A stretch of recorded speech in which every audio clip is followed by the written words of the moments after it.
8 मार्च को सालाना ख़वातीन के आलमी दिन के मुनासिबत से पूरी दुनिया में मनाया जाता है। दुनिया भर की तरह ज़िला हुंज़ा में भी ऐसी बासलाहियत और बाहिम्मत ख़वातीन मौजूद है जो मुख्तलिफ शोबाहाई ज़िंदगी में अपना लोहा मनवा चुकी हैं। एक तरफ अपने घर के कामकाज मर्दों से बढ़कर करती हैं तो दूसरी तरफ अपनी मौशी हालत को बेहतर बनाने के लिए मर्दों के शाना बशाना काम करती हैं। तो आइए कुछ ऐसी बाहिम्मत ख़वातीन से आपको मिलाते हैं जो अपनी मिसाल आप हैं। ख़वातीन के आलमी दिन के मौके पर मैं तमाम ख़वातीन को ये मैसेज देना चाहती हूँ कि ख़वातीन जो है वो मर्द के शाना बशाना काम करे, क्योंकि इस ज़माने में, इस जदीद ज़माने में बहुत ही लाज़मी हो चुकी है कि मर्द के शाना बशाना काम करना। एज़ अ टीचर मैं EST 14 अली आबाद से ताल्लुक़ रखती हूँ, साथ साथ जॉब भी करती हूँ और अपने घर का कामकाज भी करती हूँ। मेरा 12 कनाल ज़मीन है और 12 कनाल ज़मीन में मैं ज़मींदारी भी करती हूँ, गाय भी है मेरा अपना, और मैं ज़मींदारी के साथ साथ जॉब भी करती हूँ, मज़हबी खिदमात भी सरअंजाम देती हूँ और साथ साथ दुनियावी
अपने काम में अच्छी रहें और सेहत का बहुत ध्यान रखें।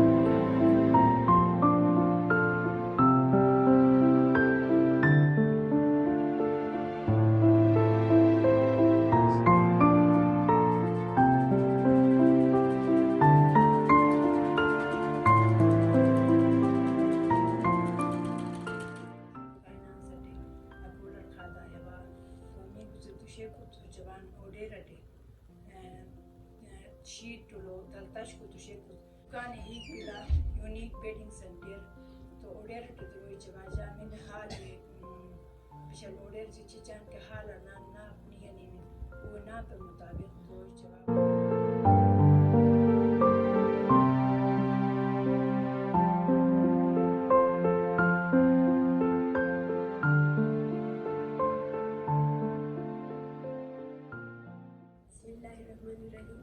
मेरे नाम जेवर है, मेरे पार्लर का नाम हुंज़ा ब्यूटी हब है।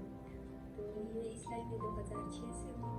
मैंने बहुत सारे ट्रेनिंग्स किए हैं और मैंने काशी से मैंने 2-3 साल ट्रेनिंग किए हैं और रिसेंटली मैंने नबीला से भी किया है। तो मैं यहाँ हुंज़ा में ट्रेनिंग्स भी दे रही हूँ, दूसरों की तरफ से भी स्टूडेंट आ रहे हैं। तो आज वुमेंस डे की मुनासिबत से मैं सारी लेडीज़ को पैगाम देना चाहूँगी, तो किसी फील्ड में भी मेहनत करना चाहिए, घर से ही करना चाहिए, इसमें कोई इशू नहीं होता है, तो मेहनत करना चाहिए। मेरा यही पैगाम है लेडीज़ के लिए। हमारे माशरे में ऐसी बहुत सारी ख़वातीन मौजूद हैं जिनको मकामी सतह पर पहचान मिलने की ज़रूरत है। एक माँ, एक बेटी, एक बहन और एक बीवी का अगर आप रोज़ाना की बुनियाद पर शुक्रिया अदा नहीं कर सकते तो इस दिन उन्हें ज़रूर याद दिलाएं कि आप उनकी कुर्बानियों को कितना सराहते हैं। सोसाइटी में ख़वातीन के कंट्रीब्यूशंस के इवज़ इस दिन उन्हें ये याद दिलाने की ज़रूरत है कि एक मुस्बित सोच लेकर काम करने वाली खातून इस कौम का कीमती असासा है।